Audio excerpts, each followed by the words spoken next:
Hello good people and welcome back. So in this video we're going to continue our discussion of Unit 7 and we're essentially working on the determination of futures and forward prices. So far we've been working with investment assets, and with those investment assets we've looked at the pricing of futures and forward on the equity, and we considered the scenario where the equity doesn't earn any income and a scenario where the equity earns income. Now we considered the dollar income, and we also considered a income in the form of a yield. What we're going to do next is consider stock indices. And so a stock index is essentially a combination of assets, and so that stock index is also an investment asset, and we're going to be looking at it in the context of an equity or a stock index that earned essentially a dividend yield. So that's going to be what we're going to be looking at. Now, this is going to be considered an investment asset only if its value is going to be moving along with the value of the component asset. So the value of this portfolio is essentially going to be the weighted average of the values of the assets within the portfolio. And so the futures price of this index is going to be very similar to the futures price of the underlying security. So if we have the value of the portfolio, let's call that a 0 for that matter, that value of the index or the portfolio is going to be the basis of the computation of the futures price of that portfolio. And so in this case, what we're going to have is the futures price to spot price relationship is going to be exactly equal to what we had earlier, with the distinction that this forward price is going to be equal to the future value of the spot price, where the spot price is nothing else but the value of the portfolio or the index that grows at the rate of the return minus the dividend yield over a period of time t. Now, this is exactly what we had when we were working with futures on a stock, right? A stock future, equity future, and that is the relationship that we had all the way up here. And we worked with it, and we said Q was nothing else but a yield, and we refer to Q as the average yield during the life of the contract, and it's expressed using continuously compounding. And so that is the same principle that we're going to apply here for finding the futures price on an equity index. And Q, of course, again, is going to be the dividend yield on the portfolio represented by the index during the life of the contract. Now, the stock index is this expression that we're using here is going to work only if the stock index is, of course, can be considered an investment asset. And what does that mean? Well, what that means is that the changes in the index must correspond to changes in the value of the tradable portfolio. So the value of the index itself has to move with the value of its component securities. The Nikkei index is one example where the value doesn't move quite as much because it's a fixed proportion of this value of the component assets. And so read the business snapshot 5.3 to know more about more detail about this. But the overall point is the idea that the value of the portfolio that we are looking at that constitute the index has to be reflective of the value of its component assets.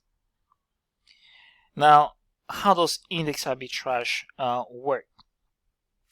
The index arbitrage is going to work exactly as the equity arbitrage worked earlier.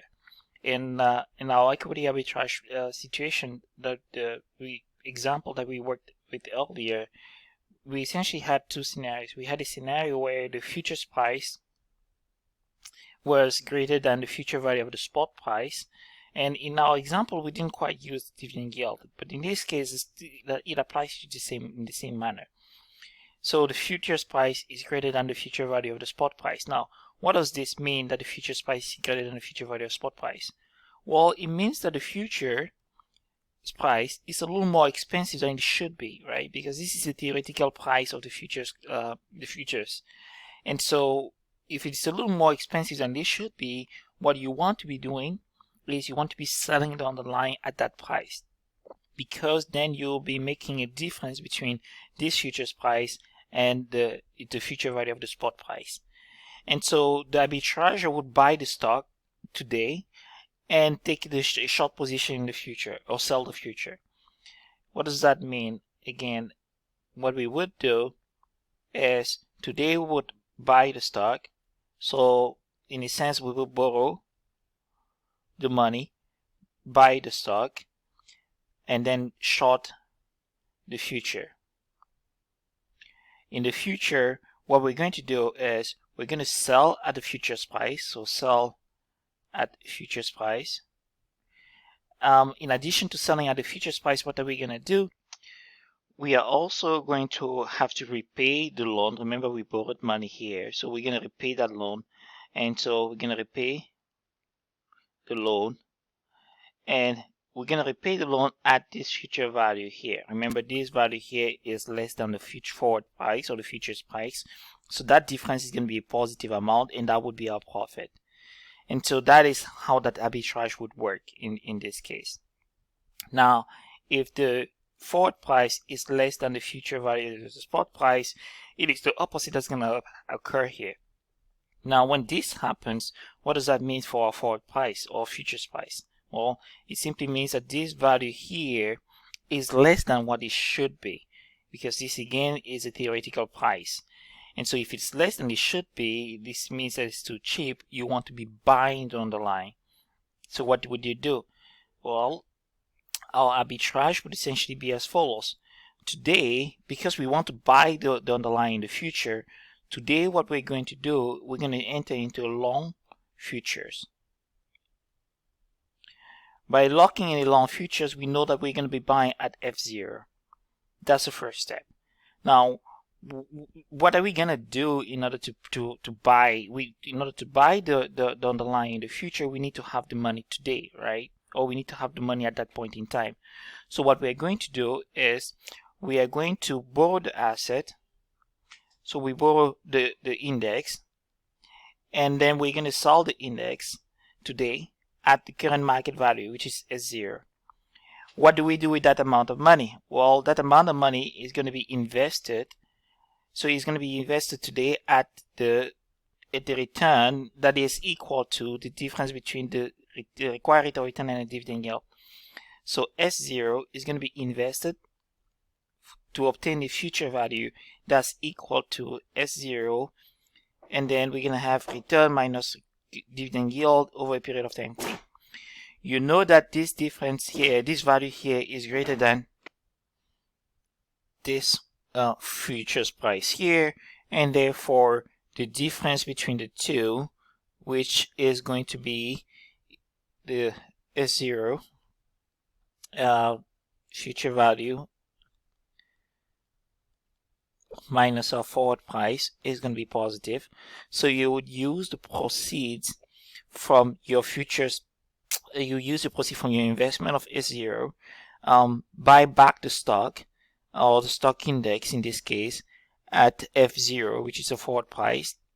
That's going to leave you with a positive value, and then you would return the stock to the whomever it is that you bought the index from.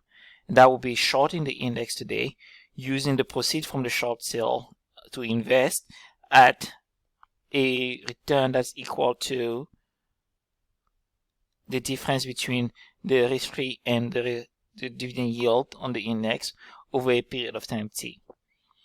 And that's what index arbitrage will look like in this scenario. So again, when we believe that the underlying is going to be too expensive, we want to be selling it.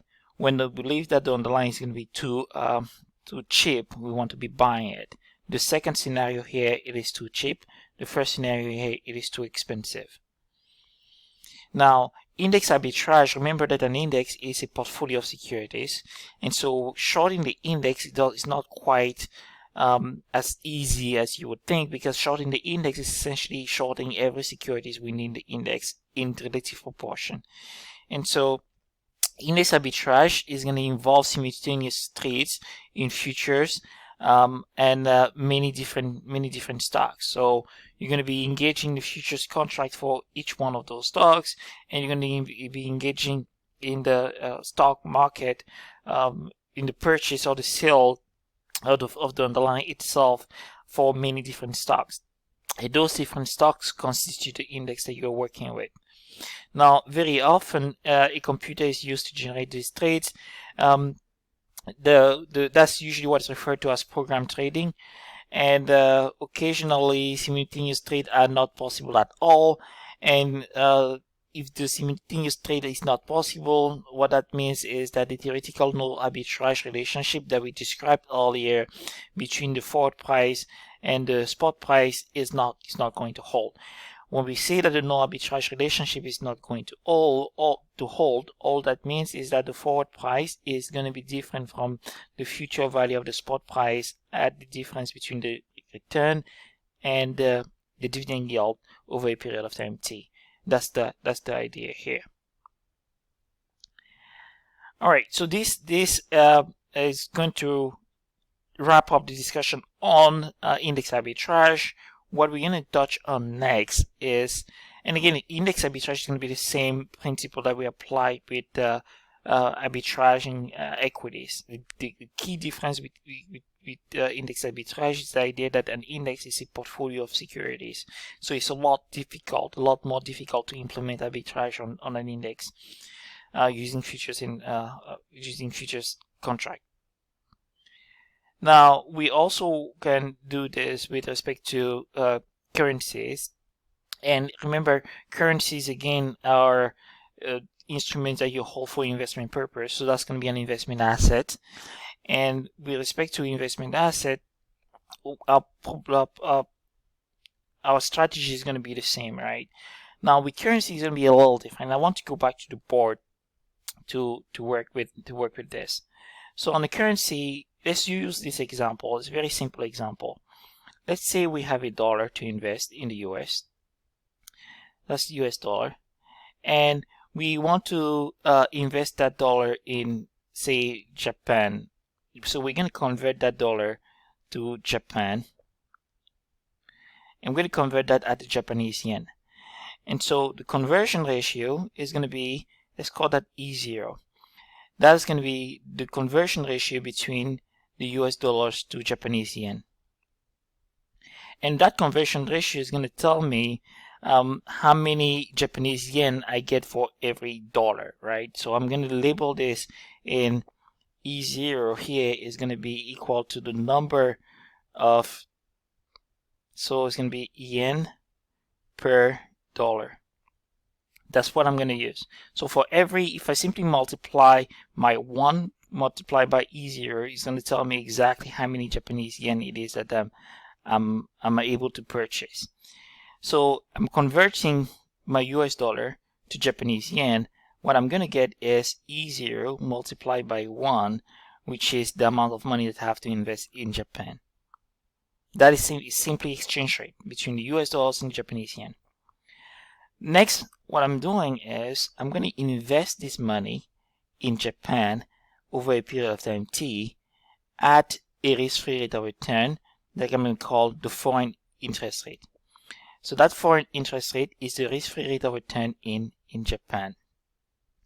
Now, if I did that, the future value of this investment is essentially going to be equal to the E0 that I have invested multiplied by 1, that's E0. The future value of that is going to be exponential of the foreign interest rate over a period of time t. That's how we find the future value of this investment in Japan over a period of time t. Now, I'm going to bring the money back in the US. And if I bring the money back to the US, I'm going to have to convert it at some point in the future at a future exchange rate. Let's call that future exchange rate E1. Now, to go from the US dollars to the Japanese yen, I multiply by E0. So to go from the Japanese yen back to the US dollars, I'm going to divide by E1, which is the exchange rate at some point in the future. And so the value of this investment here at some point in the future in US dollar is going to be equal to E0 future value, right, divided by E1. That is going to be the value of my investment that was in Japanese yen that are now converted in US dollar. Now, for no arbitrage to exist, remember we said all along that we're always going to be using no arbitrage. For no arbitrage to exist, the value of this investment, of this $1 that is converted in Japanese yen, invested in Japan for a period of time T at an interest rate that is equal to the risk-free rate of return in Japan, and then brought back into the US at an exchange rate of E1, that value is essentially has to be equal to the future value of this same dollar that's invested in the US at the US interest rate. And so this value here is going to be, the future value of that dollar will be $1 multiplied by the exponential of US interest rate over a period of time T. That will be the value of my dollar invested in the US at the risk-free rate of return of the US over the same period of time. What I'm saying is, for no arbitrage to exist, this in the US has to be equal to E0 future value at the foreign interest rate divided by E1. And so my forward interest rate, or my forward, shouldn't say interest rate, my forward exchange rate is going to be E1. So then I can say E1, which is my forward exchange rate, is going to be equal to E0, which is today's exchange rate, multiplied by the exponential of risk-free in the foreign country. So that's going to be of foreign over a period of time T, that I'm going to divide by the E to the exponential of RUS over the same period of time T. So what is my forward exchange rate at the end of the day? My forward exchange rate E1 is going to be equal to my spot exchange rate that I'm multiplying by the exponential of my interest rate for the foreign country minus my interest rate for the US over the period of time T. Now, this is true only if E0 is expressed as the number of yen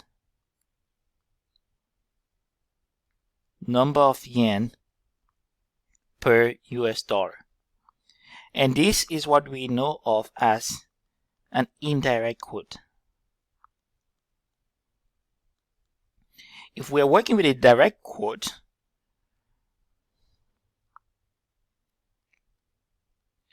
what we would have is not the number of yen per US dollar, is the number of dollar per Japanese yen. Now, if E0 is expressed as the number of dollar per Japanese yen, which means direct quote, the relationship changes a little bit. What we obtain is E1, which is our futures exchange rate, is going to be equal to E0, which is our spot exchange rate, the exponential of RUS this time minus our foreign over a period of time T. Now, remember the following. This is our futures exchange rate.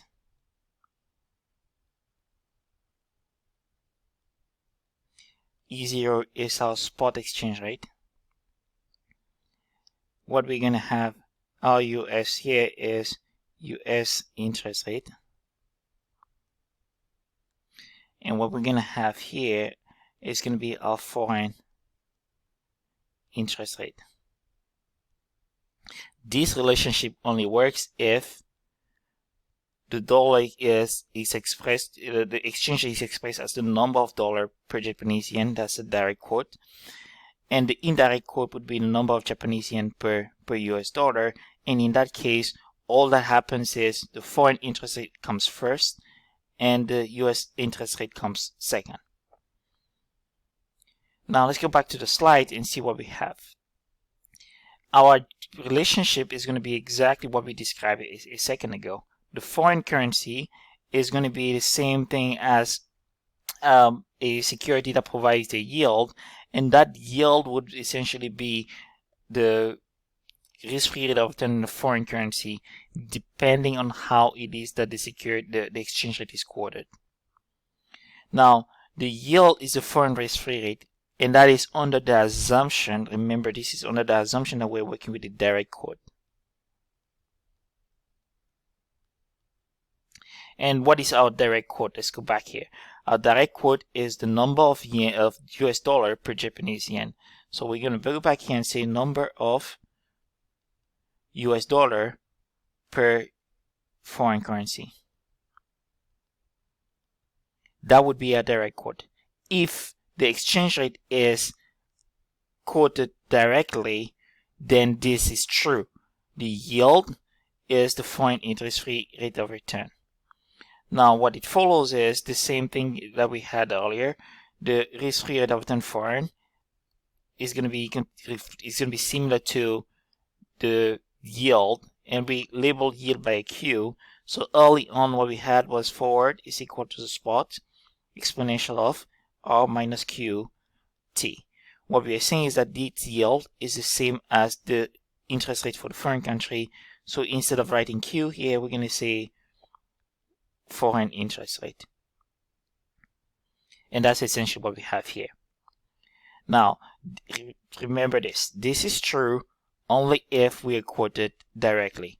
If we are quoted indirectly, what's going to happen is we're going to have F0 exponential of R foreign minus R US over a period of time T. In this case, F0 would be indirect. And the indirect quotation would mean that we're working with foreign country, number of foreign currency per US dollar.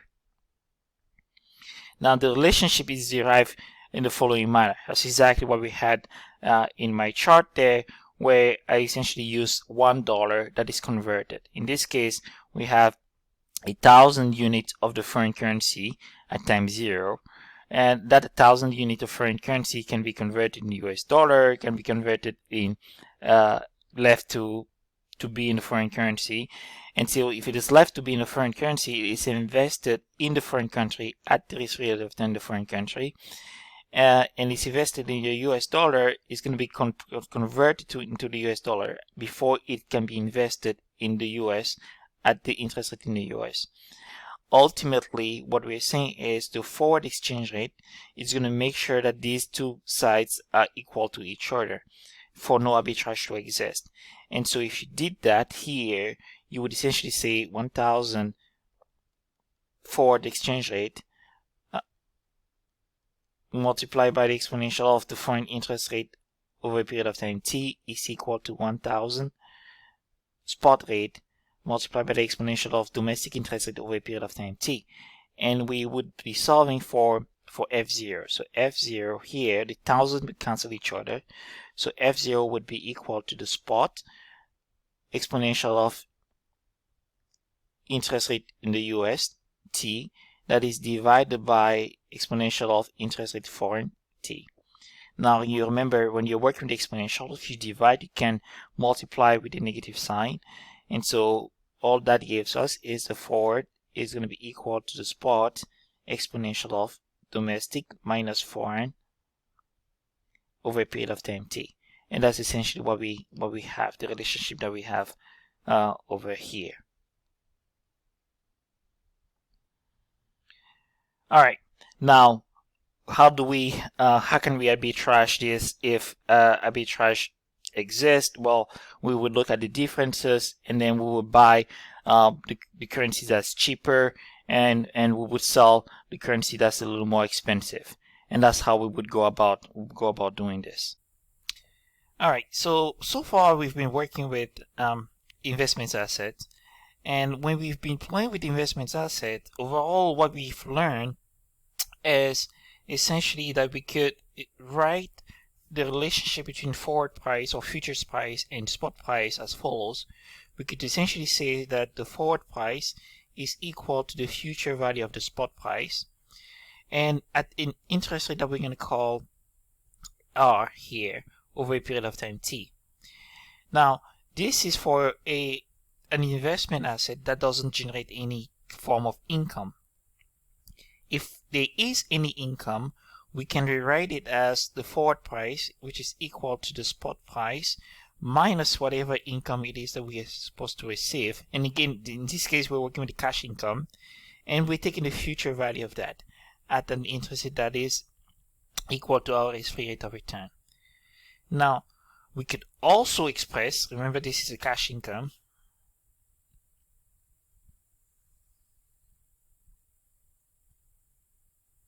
we can also express our forward price as a proportion, or that income as a proportion of the spot price. And so if we did so, what we would have is the forward price that's equal to the spot price, and then we would do the following: exponential of R minus Q over a period of time T. And this Q that we had here was a yield. So the asset would generate a yield that is an income that is expressed in proportion of the spot price. And remember that we said that yield has to be continuously compounded as well.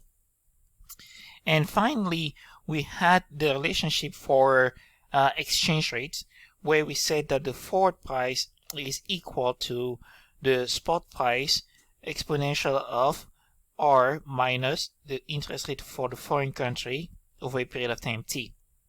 And we said that this is true only if S0 here is quoted directly. So that's direct quote. And if we're working with an indirect quote, we could also say that the forward price is equal to the spot price, and we're going to have the exponential of the interest rate for the foreign country first minus domestic interest rate over a period of time T. And this would apply for the case where we are working with an indirect quote. Alright, we could also have, in our characterization of all of this, we thought of this as being equity or an index, for example. How about a commodity that is actually an investment asset? Well, think of gold, for example. Gold is a commodity, so gold is a commodity that is an investment asset. People hold gold for investment purpose. And so we could express the forward price for a commodity as well, because so far we've looked at this as equity or index. But we could also express the forward price on gold as a function of the spot price. But in this case, we're going to worry about one more thing. What we're going to worry about is, where is the gold stored until delivery has to occur? What happens to the cost of keeping the gold safe and storing the gold until that time? If you're working with a stock, we don't have to worry about that, right? We don't have to worry about storage for a stock. But if we're working with gold or silver or copper, we could we do have to worry about where to store that. And so we have to account for that cost. Now, when we had a revenue that is an income, what we did was we subtracted that income from our spot price. In this case, we're working with the cost, so our forward price is also going to be expressed as a function of that cost. So that's going to be equal to the spot price multiplied minus whatever the cost is. It's called a capital U. And then we're going to take the future value of that at our interest rate. And remember, this is going to be our, let's call that storage cost. Now, when we had an income, we did the minus because we wanted to subtract that income from the value of the spot price. However, if we have a cost in this case is going to be considered a negative income, because the cost is something that you have to pay. It's going to have to be an out-of-pocket expense, which means that we have to change this sign to become a positive sign. So our forward price is actually going to be equal to the sum of the spot price and the dollar storage cost. So whenever we add or subtract to the spot price, this is in dollars and that one is also in dollars. This I here is also in dollars. And in a similar manner, we could express this cost as a proportion of the spot price. And if we did that, our forward price would essentially be equal to the spot price exponential of what we're going to have now is add a cost. So it's going to be interest rate plus whatever cost it is that we have here over a period of time t. Now, in this case, we knew that Q was equal to I over S0. That is that I here divided by S0. And here U, lowercase u, is equal to capital U divided by the spot price. And that's how we are able to rewrite it this way. So this is going to be for a consumption asset or an investment asset. That's going to be an investment asset, and that is a commodity. So we're going to get a commodity investment asset, gold. How about a commodity that is not an investment asset but rather a consumption asset? Well, if we're working with a consumption asset, the relationship is going to be different because of preferences. And how does that work effectively? Well, if we have a consumption asset, so let's call that consumption asset. What we have to worry about is the following. Our arbitrage strategy, the way we derive these expressions so far, rely on what we refer to as arbitrage. And when we were arbitraging, what did we do? We could either take a long position in the asset. So if we took a long position in the asset, we had to sell it later. So by taking a long position in the asset, we had to short the futures. And the way we financed the long position was by borrowing at the risk-free rate of return. So we borrowed at the risk-free rate of return. We used the money to take a long position in the asset, and at the same time we took a short position in the future. At expiration, that is at time t, what did we do? Well, at time t, we sold the asset at the futures price. That is because we took a short position in the futures contract. This is because of this point here. So we sold the asset there. What else did we do with the money that we generated there? Well, we used some of that money in order to repay our loan. So we repay the loan, and the loan value was equal to the spot price exponential of RT. And so we were able to keep the difference, and that difference was the forward price minus the spot price exponential of RT. We said that this happens to be positive. If this happens to be positive, then our arbitrage is going to take advantage of this. Well, it's not going to last too long, right? Because once somebody starts taking advantage of it, everybody watches it, and then it reverts back to the equilibrium. So no arbitrage is going to say that this is going to be equal to 0, which is why we said the forward price is potentially going to be equal to the spot price future value. Now, that was one method of arbitraging. Our second approach to arbitraging was the following. Instead of taking a long position in the asset, we said we could short the asset. And shorting the asset meant what? Shorting the asset meant we could either sell it, if we own the asset,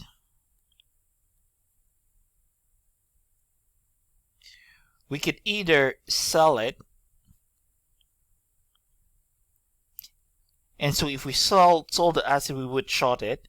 And if we do not own the asset,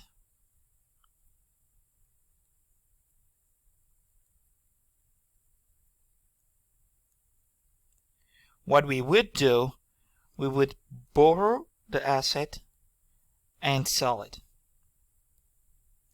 That's what we could do. And we shorted the asset, and if we short the asset, we would need to buy it back later. So we would take a long position in the futures. Now we shorted the asset. What do we do with the money that we generated from the sale of the asset?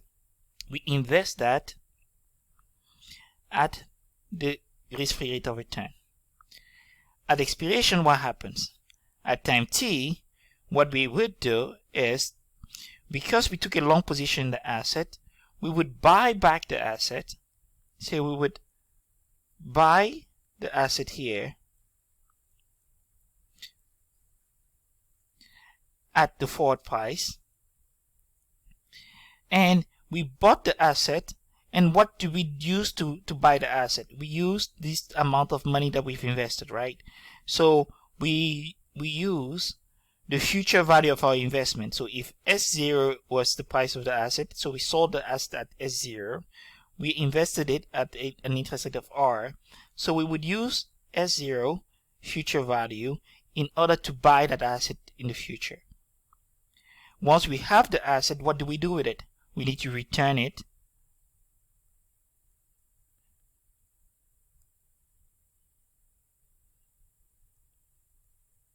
We need to return the asset to whomever it is that we borrowed it from. And our profit would be essentially equal to the difference between the stock price future value minus the forward price, right? Because this is what we receive from our investment, and then this is what we spend to buy the asset. And so no arbitrage said what? It said this should also be equal to 0. And if that is equal to 0, the forward price has to be equal to the future value of the spot price. This is why everything here that we have up here works. That's why this works, that's why that works, that's why this works, and so on and so forth. Now, what if there is something that limits your ability to do this? What if, in particular, there is something that limits your ability to do this? And that would apply for a consumption asset. For a consumption asset, what we would have is the following. So if we move to consumption asset, we may not want to sell the asset at all because we prefer holding the asset. So if we own the asset, we may not be interested in selling it at all in order to take advantage of this mispricing that we observe here, right?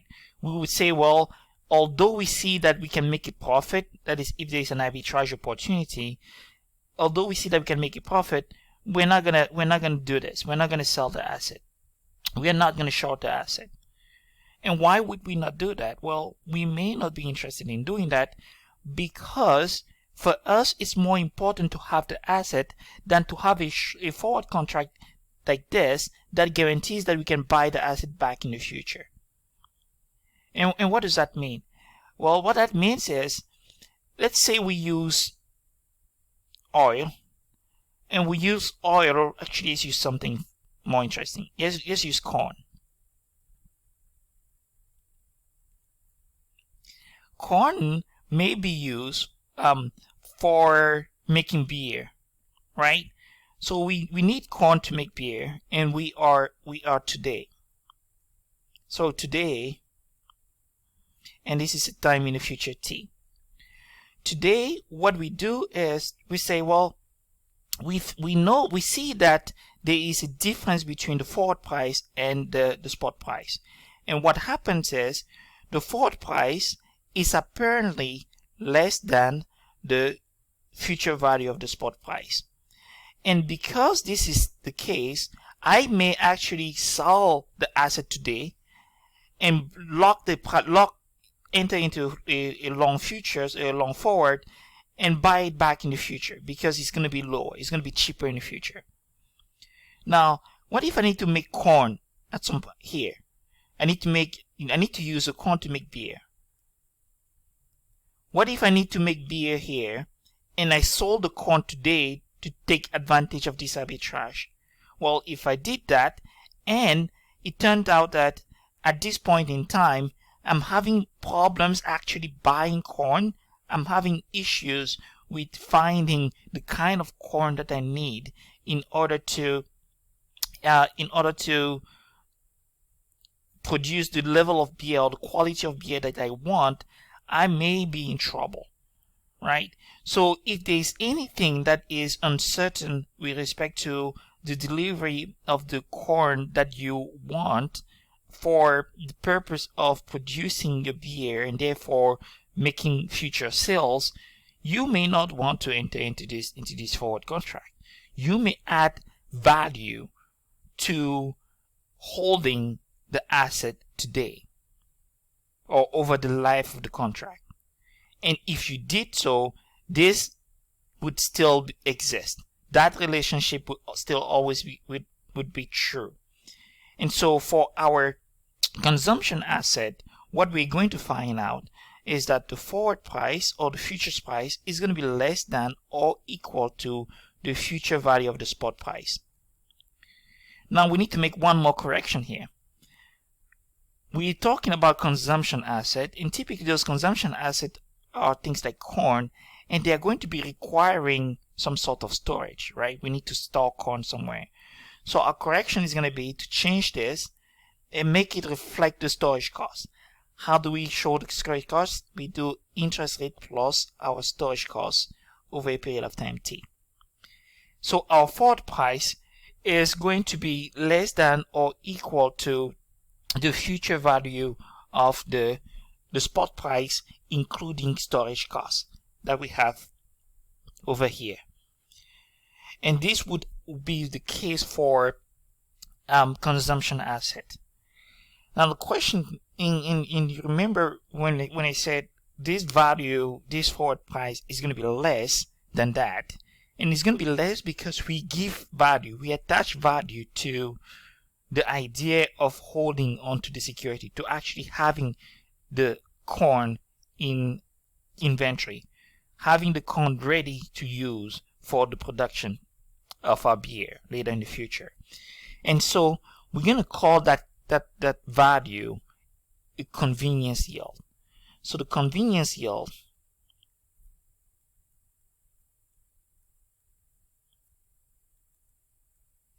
is going to be the value that we attach to the ability to hold or to own the corn or the consumption asset over the life of the contract. And so to make sure that we have a perfect equality between this forward price and the future value of the spot price, including storage costs, we need to increase that forward price by a proportion that captures that convenience yield. And that convenience yield and that proportion is going to be expressed as follows. So we're going to say forward price multiplied by the exponential of, we're going to call that y over the same period of time t. That's going to be equal to, now we're not saying less than or equal, we're just saying equal to the spot price, and then we're going to do the future value plus u over a period of time t. And y here would be our convenience yield. So from here we can say that actually maybe we may be able to find what the convenience yield is. So how do we solve for the convenience yield? It's fairly simple. We can use this expression to solve for our convenience yield.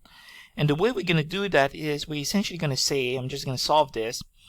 We're going to say the expected value, or not the expected value, but the exponential of our convenience yield over a period of time t is going to be equal to our spot price divided by our forward price multiplied by the exponential of interest rate plus storage cost over a period of time t. Now I need to get rid of the exponential there. So what I'm going to do is I'm going to take the log of both. So if I take the log of both, I'm going to have convenience yield multiplied by t is equal to the spot price divided by the forward price exponential of interest rate. Actually, I'm going to do the log of that. The log of the spot price divided by the forward price exponential of interest rate plus storage cost over a period of time t. And so we can find our convenience yield y to be equal to the log of stock price divided by forward price multiplied by the exponential of interest rate plus storage cost over a period of time t, all of that divided by t. And this would be our convenience yield.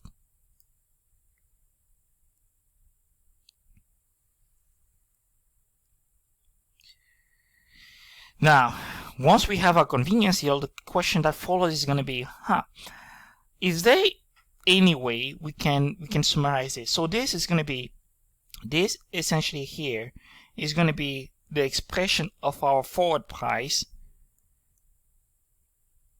accounting for the convenience yield. I'm talking about this here, accounting for the convenience yield so that it is equal to the future value of the spot price. So I can actually rewrite this a little better in order to isolate this forward price. And if we did that, this is essentially what we would have.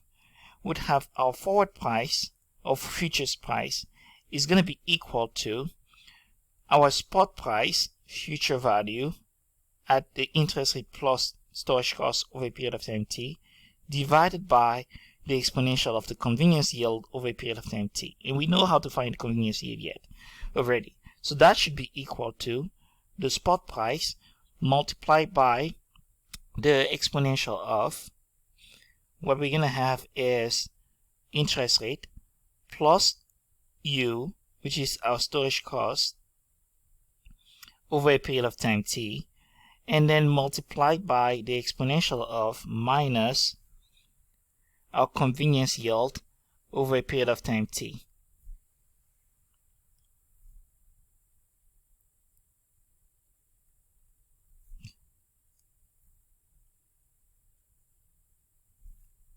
Now to move this value up in the numerator, all I do is I add the negative sign there. So I can simply say that our forward price is essentially going to be equal to, let me write that a little down here, forward price or futures price is essentially going to be equal to the spot price exponential of, now what we're going to have is interest rate plus storage cost minus convenience yield over a period of time t. And that would be our forward price. And this is going to be our expression of the forward price for consumption commodities. And so how do we generalize this? Is there any way we can generalize all those expressions that we have and make them one, right? How do we find a way to generalize everything and apply it to any expression as we wish for both consumption asset and investment asset? Well, we may actually be able to do that. And if you remember, if you see, the common term is we always have the interest rate. We either add the storage cost or we subtract the income, and we call the income Q, right? And now we're talking about the convenience yield. So we can actually write one expression that is the forward price is always going to be equal to the spot price multiplied by the exponential of what we're going to have. I'm going to use different colors here. The interest rate. So the interest rate is going to be the first thing we're always going to have. So I'm going to use that, our interest rate. And then whenever we have income, that is a known yield, we're going to subtract that income. So we're going to subtract Q. Remember, Q is our income. And whenever we have any cost, we're going to add the cost. And the cost here is going to be equal plus U. That is our convenience yield. That is our storage cost. And whenever we have a consumption asset, and this works for investment asset, right? Return risk-free minus income and plus storage. So if we don't have storage, U is simply going to be equal to 0. So at this point, if we were to stop here and say, let's close this and say T, what we would have here is essentially our our spot price for investment assets. Remember, we have investment commodities that require storage, which is why we have this value U here. Okay, so at this point, this would apply to investment asset. But our goal was not to stop on investment asset. Our goal was to continue and work with consumption asset as well. And the way we're going to adjust this to reflect the consumption asset is by subtracting our convenience yield from this. And when we want to subtract our convenience yield over a period of time T, we have one expression that works for everything. And the way it's going to work for everything is because if we are working with investment assets,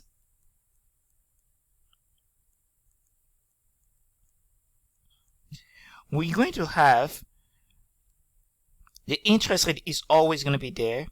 We're going to have an income. So if we have an income, we can have that, or it can be 0. Or we may consider U, which is storage. So that's going to be, R is going to be our risk-free. And it's always going to be positive. Our income here, remember that's an income, is going to be positive or 0, depending on whether we have an income. And so I'm going to make sure I label this as income component. And our storage cost is going to be positive or 0. So that's going to be our storage cost. This would work for an investment asset. Now, for a consumption asset, for a consumption, I'm going to write it better here. For a consumption asset, our risk-free is also going to be there. So this is still going to be there. We may have a consumption asset that actually, earns some sort of income. So gold may be looked at as a consumption asset as well, right? It is an investment asset because it can be used by some as an investment, but it can also be looked at as a consumption asset because some people use gold as raw material to produce rings, to produce jewelries, to produce necklace, for example, bags. And so that might be considered a consumption asset.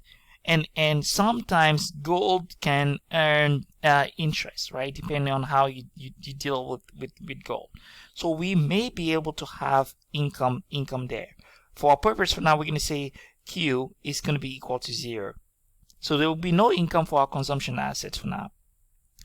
And then we also going to have storage costs. So our storage costs for consumption asset are almost always going to be positive. So our consumption asset are going to have U that are strictly positive most of the time. So we might say greater than or equal to 0, but generally they're going to be strictly positive. And then we're also going to have for consumption asset something that we do not have for investment asset, which is our convenience yield.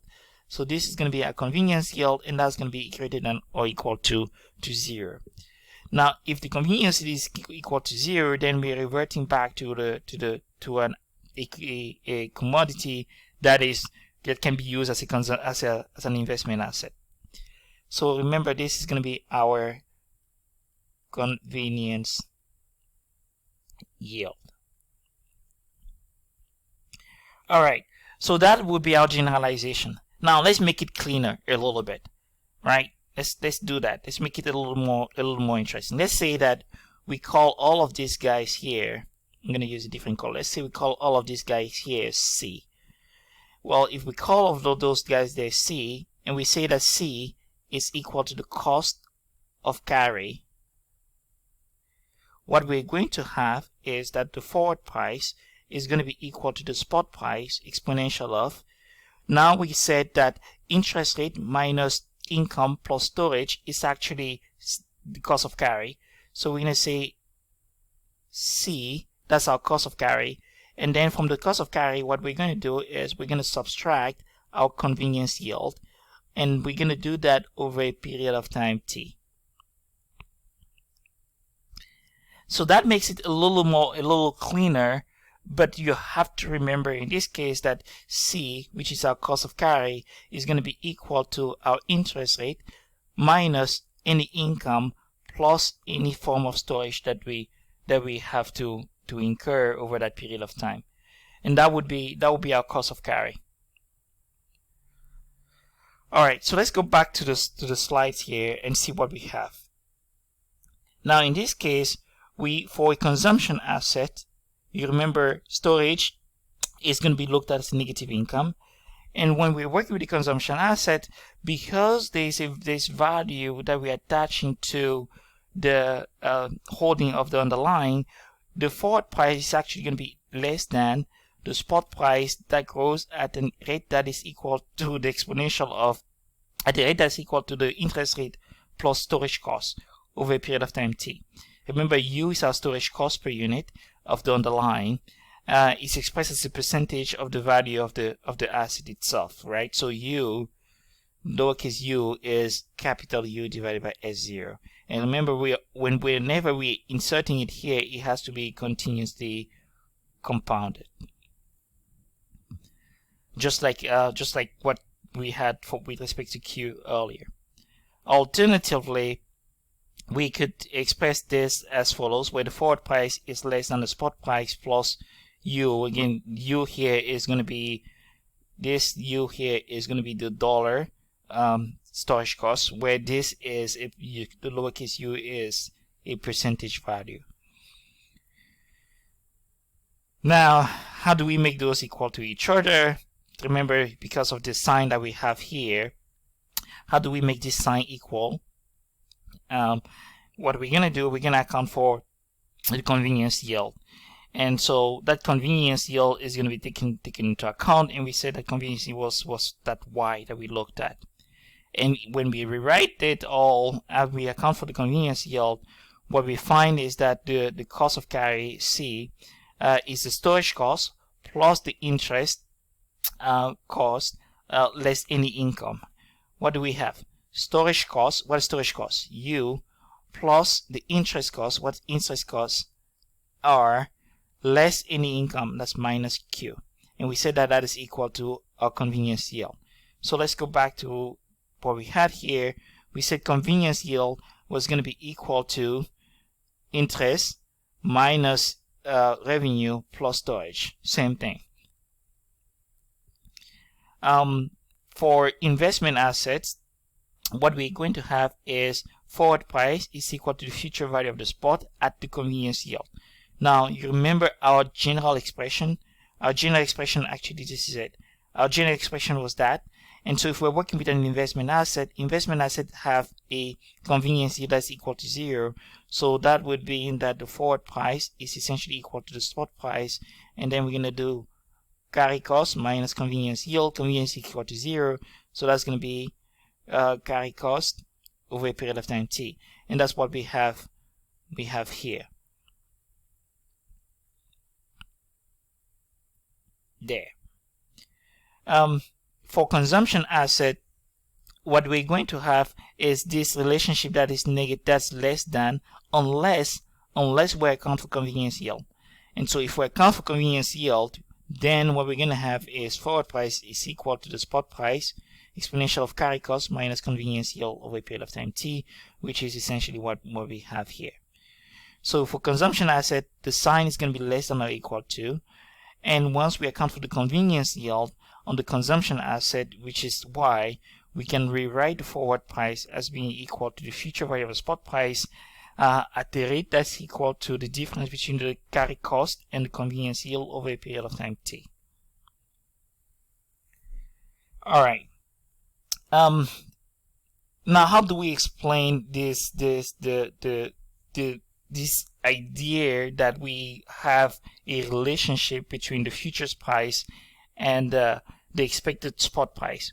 When we say the futures price or the forward price is the future value of the spot at a given rate, implicitly we're saying, well, there is a relationship that exists between the future price and the price at which we expect the asset to be trading at some point in the future. That is our expected future spot price.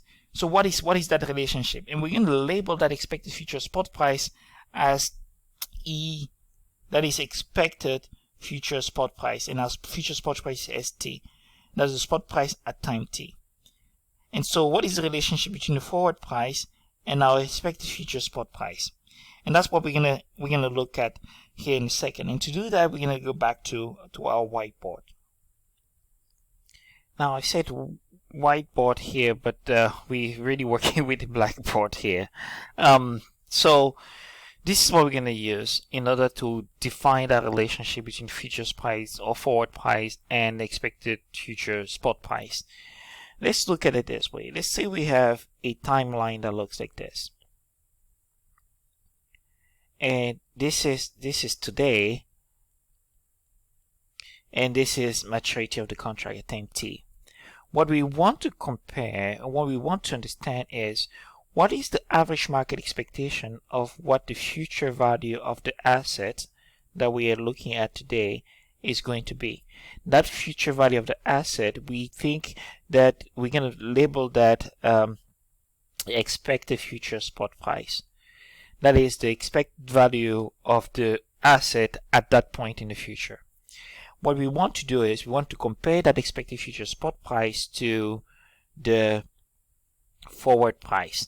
And our forward price, we know how to compute the forward price, right? We say generally our forward price is equal to the spot price exponential of convenience yield minus carry cost minus convenience yield over a period of time t, and we know what carry cost is. We talked about that.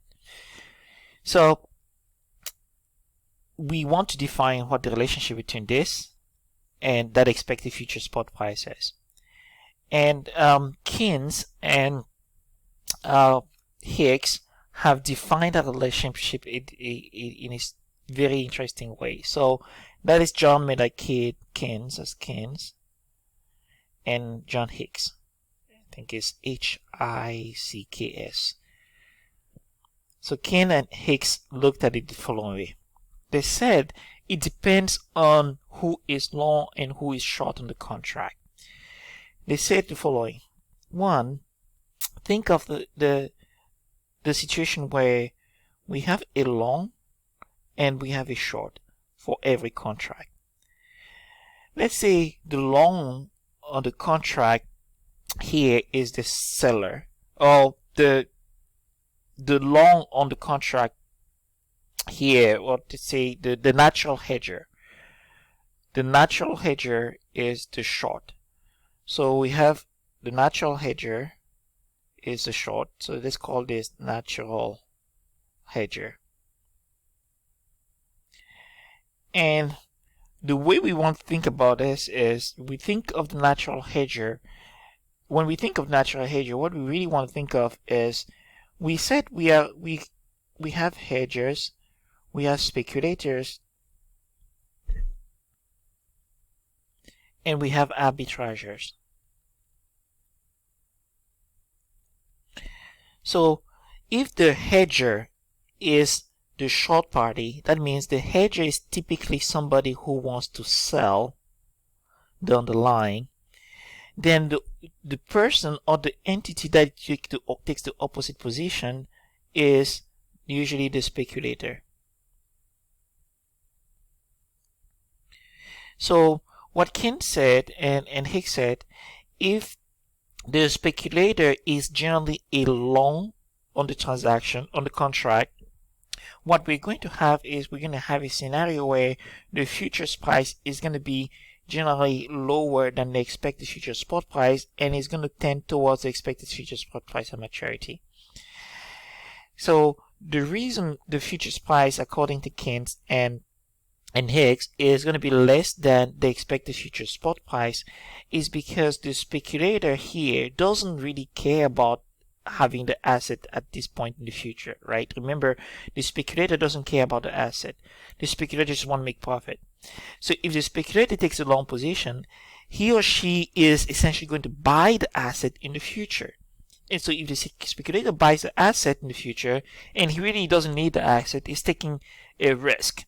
And so having a forward price that's less than the expected future spot price provide a compensation to the speculator for the risk that they're taking. That is, the speculator is buying the asset because the speculator is long at this point in the future. Because the speculator really doesn't care about the asset, what you're going to do is you're going to offer a premium to the speculator, and the way the natural hedger, which is the short party, is going to offer the premium is by agreeing to sell in the future at a price that is lower than the expected future spot price. Another way of looking at this is, well, if you want to sell in the future, you want to offer a discount, right? You want to sell a little cheaper than usual if you want to guarantee that sale in the future. And so in order to lock in that sale in the future, because you are the supplier, you're the seller, to lock in that sale in the future, you're going to offer a little discount. You're going to say, okay, I'm going to sell a little cheaper because you want to say, you want to entice, or you want to provide an incentive to the buyer so that the buyer can lock in the price today. And the buyer would say, well, I bought cheaper. And so the buyer will lock in the price today. That's the idea there, is that the natural hedger is the seller or the supplier in this case. Now, the opposite side of it is a scenario where we have essentially the natural hedger would be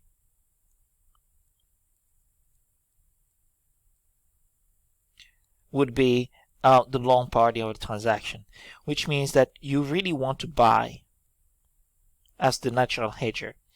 And why would you want to buy? Well, if you're a natural hedger, you think of somebody who needs corn for in order to make beer, just like in the example that we looked at earlier.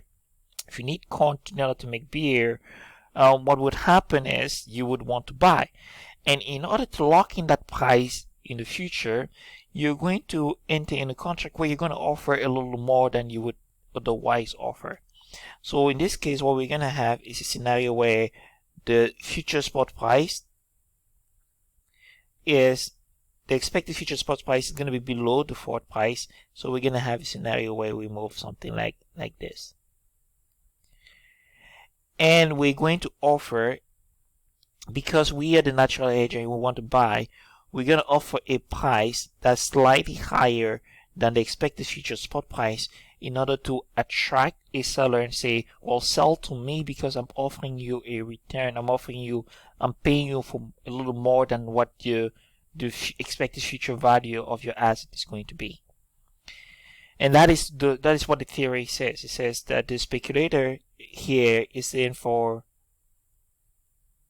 going to take the short position. So if overall, what do we have? If the speculator is net long, the futures price is going to be less than the expected spot price. And if the speculator is net short, the futures price is going to be higher than the expected spot price. That is according to Keynes and Hicks. Another way of looking at this is consider the following. We have essentially the same thing. So this is today, and this is some point in the future t. And we again, what we want to do, we want to compare the expected future spot price to the forward price. Well, what we really want to do here is we say, well, what is the relationship between these two? In order to assess that relationship, we need to find their present values. And so we're going to discount this to today's value. So we're going to discount this expected future spot price to today's value. And because this is the asset itself, we're going to discount it at the required rate of return on the asset. So we're going to discount it at a rate of return K, that is the required rate of return.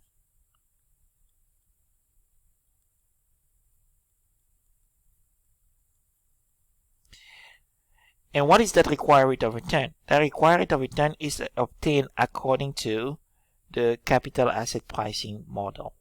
So our K here, which is our required rate of return, is going to be equal to the risk-free plus the beta on the asset multiplied by the market risk premium.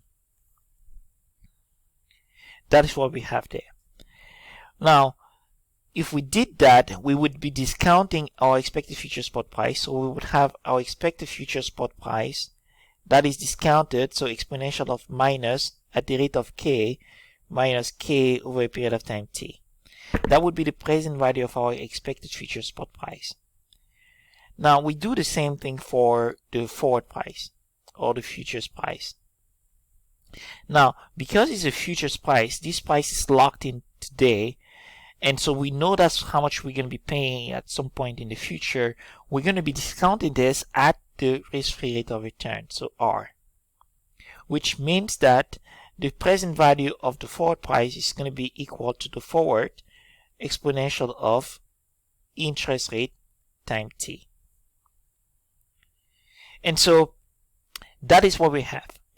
If no arbitrage exists, if there is no arbitrage, then these two values have to be equal to each other. So what we can say is that the forward price present value at the risk-free rate of return has to be equal to the expected spot price present value at the required rate of return.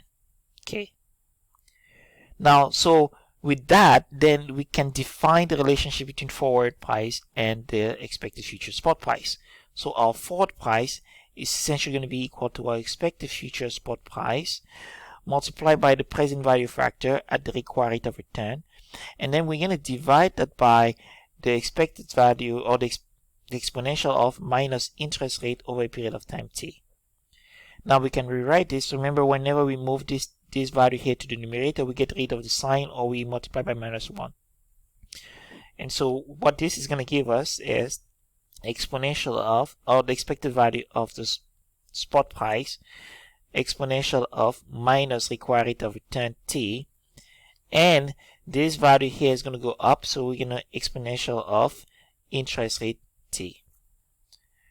So we can simplify that by saying that our forward price is going to be equal to our expected future spot price exponential of, this time what we're going to have, because this here is positive and that here is negative, what we're going to have is R, that is our interest rate, minus T, minus K, our required rate of return, and that is over a period of time T.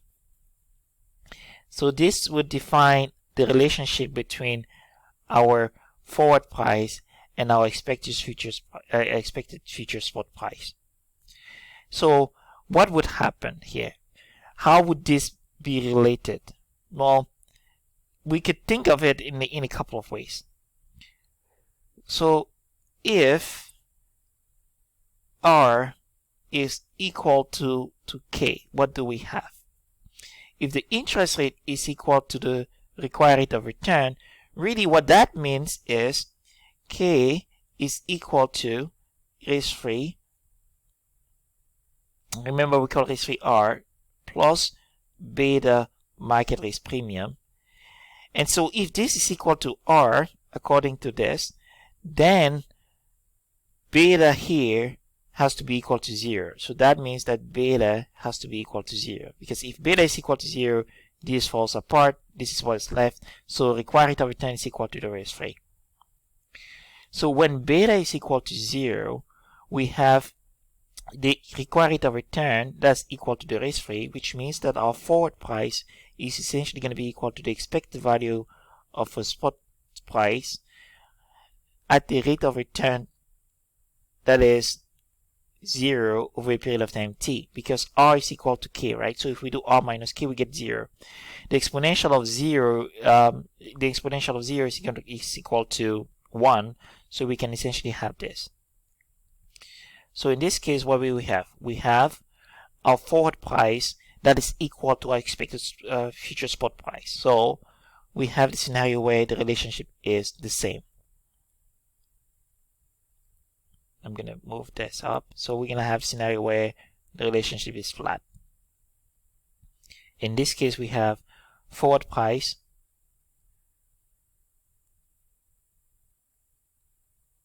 is equal to the expected future spot price. Now, what if the interest rate is actually greater than the required rate of return? If interest rate is greater than the required rate of return, what do we have?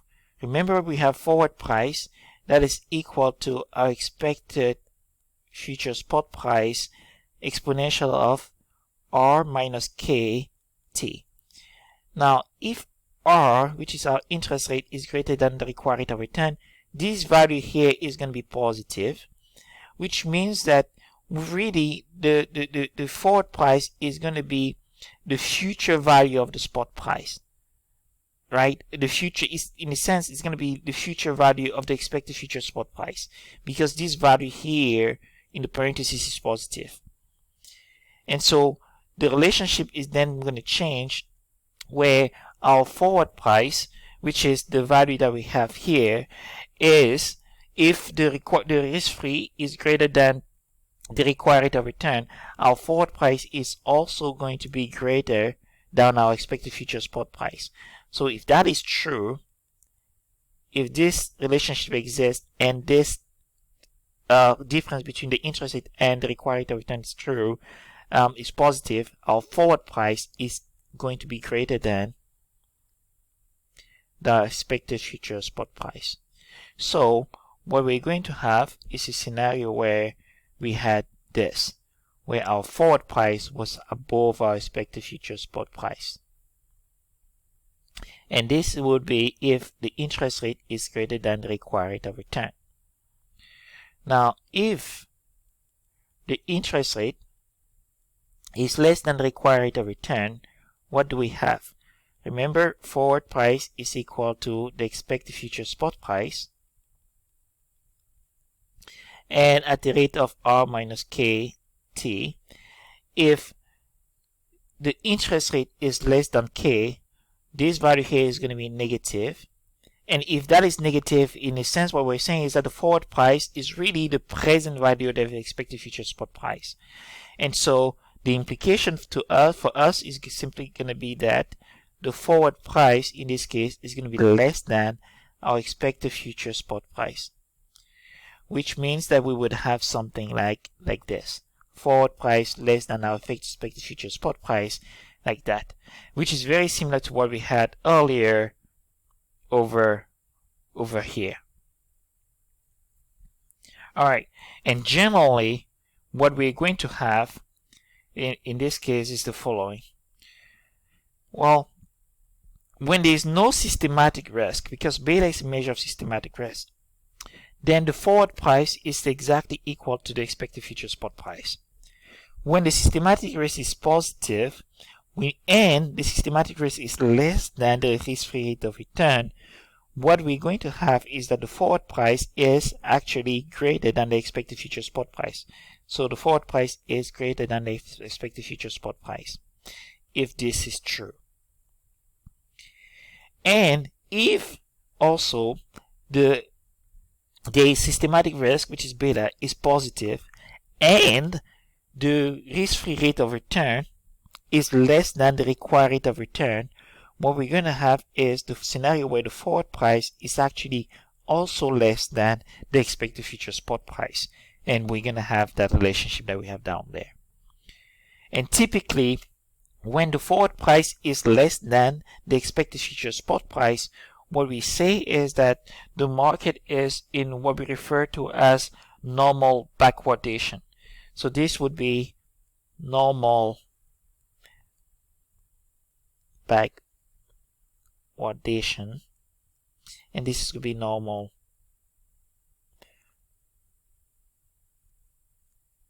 backwardation. And when the forward price is above the expected future spot price, we'll say we are in contango. And so this is be contango. And that would explain the relationship between the forward price and our expected future spot price. So let's go back to the slides really quick. And this is essentially what we have, right? In this case, what do we have? Suppose that K is the expected required rate of return that the investor has on that asset that we're looking at. And so we can invest F0. If we were to invest F0 at the risk-free, we would have, if we were to invest some amount at the risk rate of return in order to obtain F0, which is the forward price, at that point in the future, that amount would essentially be the present value of F0, which is that. And we would be doing that at the risk rate of return, or we would enter into a long futures position. And the same would apply for our stock price, because we would enter into a long futures position. We would buy the stock price and then turn around and sell it in the market at ST, which is our expected future price there. And if we did that, this is essentially what we would have, this relationship here, where you remember that relationship that we characterize here when we said that, where did we have that? There we go. When we said that this is true, and if this is true, is because we have a scenario where we have no arbitrage, right? No arbitrage exists, that's true. Then we can solve for F0, which is our forward price, and express it as a function of the expected future spot price, which is that value there. And that's how we derive this expression, where the forward price is equal to the expected future spot price at the rate that is the difference between the risk-free rate of return and the required rate of return K. And so that is essentially what we have here. Forward price is expected future spot price, risk-free rate of return minus required rate of return over a period of time T. Now, the generalization of that said, well, if the systemic risk is positive, just like we're working with stock indices, then the scenario would be something like this, where if K is greater than the required rate of return, then the expected future spot price is going to be greater than the forward price. If K is less than the required rate of if K is less than the risk-free, I should say, then the forward price is greater than the expected future spot price. Usually, the way I remember this, and you may be finding a similarity between this and the relationship between coupon yield and yield to maturity and price on bonds. The way I like to remember this is as follows. I always have the forward price here, and I always have the expected future spot price there. And under the forward price, what I always put under the forward price is the interest rate, and what I always put under the expected future price spot price is K. Now, if the forward price is, if K is equal to R, then forward price is going to be equal to the expected future spot price. That is 1. If K is greater than the, not writing that, if K is greater than the interest rate there, what we're going to have is the scenario K is greater than the, that's not that, K is greater than the interest rate, which means that the expected future spot price is greater than F0, which means we also have this. And if K is now less than the interest rate, we're going to have is the expected futures price is also going to be less than the forward price.